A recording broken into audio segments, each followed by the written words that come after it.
Hi, and welcome to RCKicks. On today's show, well, we're going to be building this, a classic icon from Tamiya, the Wild Willy 2. Now, the Tamiya Plastic Model Company, first in quality around the world, proudly presents their latest in the field of radio-controlled vehicles. Wild Willy, a new concept in RC modeling, a dynamic and versatile stunt vehicle.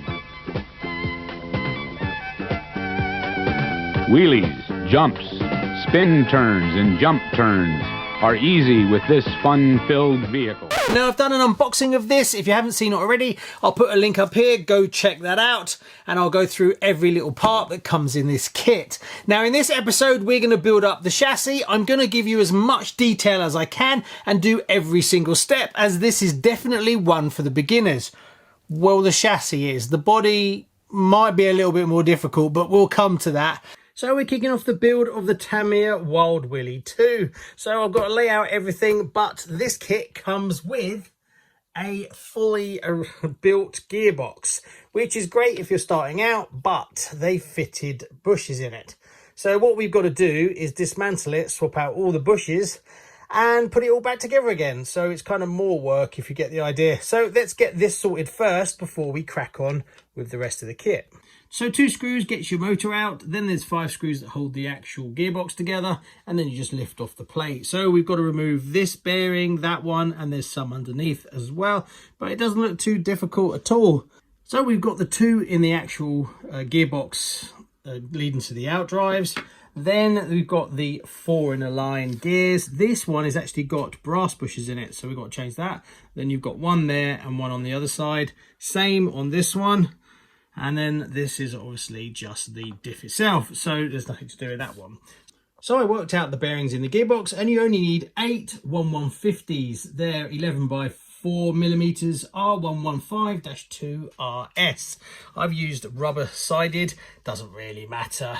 They are slightly lighter and a little bit better when it comes to getting any moisture in, but it's a simple swap over. Obviously, there's 2 to go in the gearbox, and you've got 2 for this one, replacing the brass, and then you've got the 2 plastic ones. If you want to know how I handle all my bearings, I have them in this, and I've organised them all. So obviously, I have some American as well as the Tamiya Japanese stuff. So, whoops.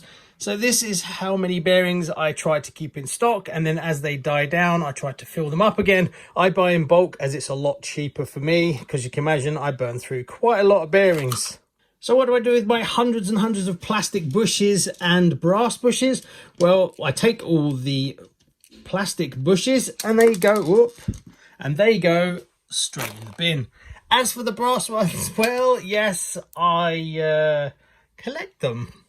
I'm not sure what I'm going to do with them, but I've been collecting them for the last couple of years. So maybe I'll end up melting it down and making something out of it.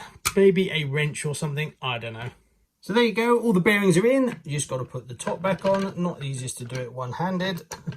And then wiggle it until it actually closes up on you. There we go. So all we've got to do now is put the 5 screws back in, and we're golden. So there you go, gearbox is all back together again. We've just got to fit the motor. Boom! Boom! Yeah, that don't bleeding work at all, does it? I don't quite understand how other YouTubers do that. Guess I better get my screwdriver out and put it in. Boom, my arse. Right, it's done. Now we've got to lay out all the other stuff, and then we can crack on with the actual build. So we laid out everything, and we kick off on page 4. Now what I tend to do is I take my bags and I actually put them in takeaway containers. So I just take the container, I put it underneath so I know which one it is, because you can see through it. And then I just put them out. It's as simple as that. That way you don't lose anything. Also, you get your wrenches. And yes, I keep these as well. I've got quite a few, but I'm not exactly sure what I'm going to do with them. So step 1, we've got to make the arms. Now there's 2 pieces to each arm. Now the only thing you've got to make sure is, if you look, there's 2 lines. You've got to make sure they line up so that when you put them together, they are on the right side. Don't worry about these bits hanging over. You would think when you look at it that they are equal, but they're not. But that's basically how you do it. Then you just fit 2 screws in there. Then we move on to the next stage where we fit the C4s. Got to make sure they're round the right way as well. See that slant? And then you put them in with the pins. It's the longer ones, and then you attach the arms to the back. Now these are some of the things I absolutely hate in Tamiya kits, because the damage that they did to a lot of the vintage cars, as it puts it under too much pressure because you're screwing into it, and it used to damage all the arms. Now these are made of very flexible plastic that Tamiya now uses, so I'm not that bothered. It's not going to crack this down the line. These are very soft, so it's not really an issue. But if you're restoring a vintage car, definitely want to do away with these and actually buy the correct bars. Stage 3, the first thing we've got to do is the wheelie bar. Obviously, this kit is known for pulling tons of wheelies. Between you and me, I'm not overly a fan of that. I'm going to try and dial it out as much as I can, but I will fit the wheelie bar anyway.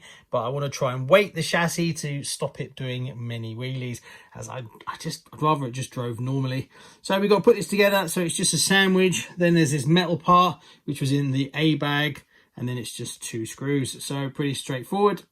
So that's the wheelie bar put together. Now we've just got to screw it on there with the 4 screws. Also, don't forget to put the out drives in, and don't forget to put the little tiny rubber ring in there to keep the drive shafts in. If you forget those, the drive shafts might pop out on you later down the line.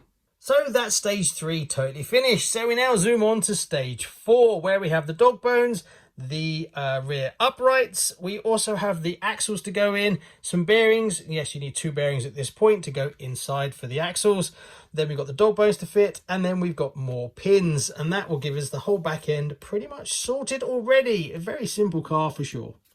And I've got my first mistake. Can you see what I did there? I put one arm the wrong way around. I went to put the dog bone in and I didn't make much sense. So I've got to swap this around. This should be the other way, like this side. So let's get that fixed. There you go, all fixed. That's a bit better, isn't it? All we've got to do now is the other side to match, and then we can move on to step 5.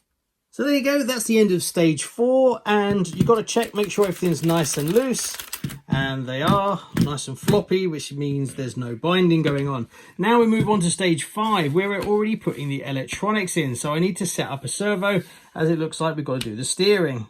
Right, I've got a little issue. We're already at the stage where we need to fit the servo. Now, this chassis is one of those ones where the servo ends up deep in the actual chassis.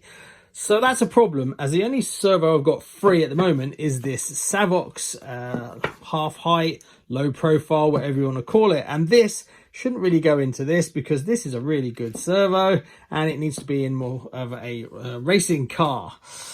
Yeah, so I'm kind of going to have to scavenge something from somewhere else, because no way I'm going to be digging into this later on to swap this out to get this back out again.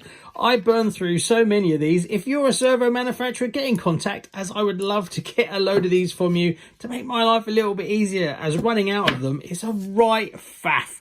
Now, let's see if I can find something a little bit more appropriate for a Wild Willy 2. So I found one in my little Camtech, so I've removed it. It's a Carlson. That'll do the job. It's a bit more relevant. I can leave it in this one.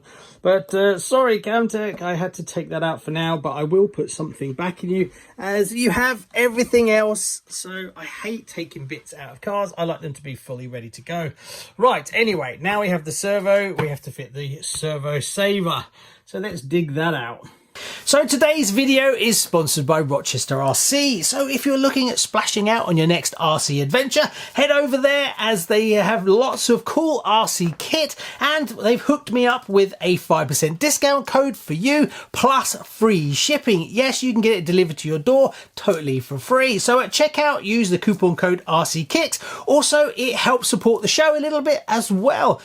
Right, so we're going to be fitting the servo right deep in the chassis. We need to make sure we get it centered, otherwise we're going to have a bit of a faff later on, and it might not be that easy to actually take off the servo horn to adjust it. So the best way to do it, if you have the receiver, is to connect it all up and make sure it's centered on your transmitter before you go through this. There is another way you can do it, which is to get one of these little devices where it actually controls the servo and gives you the counts. Now this moves, according to the manual, we're going to have the servo saver going across the actual servo. So we need to know the middle in that axis. So what I've done is this adjusts the actual rotation of the servo, and we get 800 counts at 1 maximum and 2200 the other way. So we know that 1500 is bang in the middle, which is pretty much what I've got here. And I can adjust it by turning this knob here. Really simple little device. So I now know that I've centered up that servo so we can fit the servo horn. Two little possible gotchas. This MC3 is actually a metal tooth washer, and you'll find it in your C bag. It's not a plastic, you won't find it on a tree, so make sure you fit that as well. Also, I did find that's the actual servo horn that is actually asking for, but there is another one in the kit that's a little bit longer. Make sure you fit the right one, as you could make that simple mistake, as the rest of these parts for the servo saver come from the tree where that one is actually on. So to fit the servo mounts, you've got two options. You can have it this way around or the flat side, and it actually tells you which one to have. Now I've just measured mine and it's 11.65, which means I can use the flat ends. So it's more than 8, use the flat, lower than 8, use the extended bit. So pretty straightforward. So one part I'm not fond of is doing the actual links. So what I do to try and make my life a little bit easier is I take a bit of the Tamiya grease and I put it on the actual threads. That way when you're doing it up, it just helps bring down the friction level and doesn't mean you hurt your fingers quite as much. Also, if you want to spend a little bit of money, you can get one of these. Now these actually hold, how could you say? These actually grasp a rod and you can hold them. They're also good for when you're building up shocks. So it's probably worth getting one. They're not that expensive. That way you can actually hold it when you screw them on. What I tend to do as well when I'm holding it with one hand like that is I'll take a Allen wrench, put it through the hole and just twist it round. That way it makes it super easy. Also, if you've got a set of calipers, it makes your life a bit easier. But this is to scale in the manual, so you can just line it up with that if you want. Or you can actually measure them perfectly. But to be honest with you, I tend to have to adjust them anyway once you've set it up, as the toe in or toe out is massive. So you end up adjusting them anyway. Right, so the rods are on. Now I actually fitted them with a set of needle nose pliers. You just put them on and clip it down. I wouldn't recommend just keep pushing down on it like that. That's probably not the best way to do it. Right, now we've done that whole section, we can move on to actually building up the chassis, as the servo goes right into the middle of the chassis. So that's what we're going to do next. A little tip for the newbies, in case you've never built one of these before, when you actually put the servo saver on, it never lines up perfectly. It will always be slightly off in one direction or the other because of the way it's geared. So don't stress too much if it's slightly off. When you actually fit the mount, look to see which is the closest and just go with that one. Right, that's the servo mounted to one side of the actual chassis. So next we've got to fit the next one, as well as with these little kind of parts that go at the ends. So we've got to dig those out and fit those and then close up the clamshell. But you can see that if you wanted to take this servo out later on, it would be a total nightmare. So you've got to fit 4 screws to get the actual chassis to hold together. Then we have to get the E parts. They're for holding the body on by the look of it. And then we've got an F part which goes at the front, which is to do with the front bumper and the front springs, and then there's 4 screws. Luckily so far in this kit all the screws have been the same length, so you're not going to mess that up. So let's fit these parts. So that's the E parts fitted, as well as the F part on the front. Next we move on to stage 8, where we actually have to make the front arms, I think. Yep, the front arms. Now they're exactly the same as the rears. You just fit them, line them up, and then put those 2 screws in them. Next we've got to fit those to the actual chassis. So we move on to number 9. Now there'll be a few out there that have built Manta Rays, Top Force Evos and Top Forces will be going, hold on a minute, they're exactly the same style as the Evos. Yes, it is the same, not the same part, but the same design idea, where you actually screw 2 parts together to build up your arms. And it's exactly the same on this Top Force Evo here. And you can see the pin itself is exactly the same, and then it uses the bumper to lock it into place. So there you go, that's all stage 9 finished. So we move on to stage 10, where we have to actually build up the uprights and get all the steering aspect done. So let's dig them out. Also, you don't use a bumper to hold this pin in place, there's actually a plate. So it is a little bit different to how they did it on the Top Force. Something a little bit different from Tamiya. Normally what happens is you put the actual part straight into the upright. But I'm guessing that they had to offset the wheels a little bit more. So what they've actually done is created these extra parts that go onto the actual spline, or whatever you want to call it, axle. And then that fits to the upright. So that means that it's pushed it out a little bit further. So that's a bit interesting. Right, let's connect it all up. Another little tip. Also, the bottom and the top, they look identical. They're not. Some of them are male and then they're female. So the females go at the bottom and the male ones go at the top. The male ones have that little bit that sticks down that you can see there. So yes, a very interesting way of doing it. To extend the wheelbase at the front for this chassis, they actually took the uprights and they've locked it. This part doesn't move. Once you put those pins in, it locks it in as it goes through where normally the drive shaft would go on a four-wheel drive car. So the pivot is done at this section, not in the actual upright like you see on normal cars. So quite a clever little modification to make it work in this kit. So there you go, that's the end of stage 10 and all the steering is basically done. We now move on to stage 11, which is building up the friction shocks. Not too sold on friction shocks, but hey, we'll go with it for now. One positive of friction shocks is how fast they go together. So if you're a beginner, it's super simple to put them together and there's no real mess. These are all identical apart from the collars. You have thinner collars at the front and the thicker ones go on the rear, but there's no problem swapping them around. It's super fast to do. Now you have to take this rubber tube and cut it to 12mm lengths. So let's put them all together. Well, I suppose there's no mess. So if you're starting out, that's definitely a bit of a bonus. Now it does look a bit wrong when you attach the end points as there's tons of thread left on it, but you do got to check it and it's 20. Make sure they're 20 all the way across, and that's what it basically asks for in the manual. So that is actually correct, even though it looks a bit feeble. So there you go, all done. They're actually quite stiff. Right, we now need to fit these to the car, which is super easy. We just got to screw them straight to the actual bulkheads. So it doesn't get much easier than this. So that's all the shocks fitted, so that's stage 12 ticked off. Now we move on to stage 13. We're actually attaching the two chassis parts together. So we're getting closer and it's starting to look like a vehicle. Right, that's the chassis all connected up with the 4 screws on each side. Next we have to put in the fake chassis rails. I've done one already on this side. It just clips in. There's 4 screw mounts. These are longer screws and they're obviously black, so they're easy to find.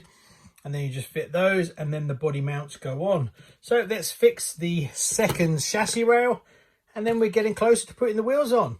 Right, so that's the rails fitted. Also, I've now fitted the body mounts. Turns out these ones at the back here are for the cap that holds the battery in. The battery slides into this slot. Now we've got to fit the electronics. This came with an ESC, so we basically got to stick that down here. So it's all pretty easy stuff.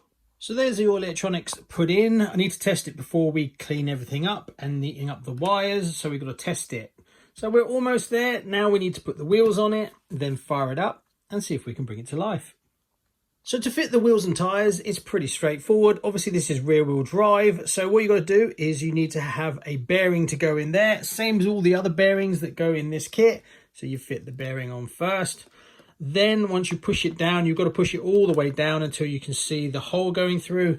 Then you get the bar, you fit the bar through there, and then you put over the hex, and then you put the wheel on. So pretty straightforward on that one.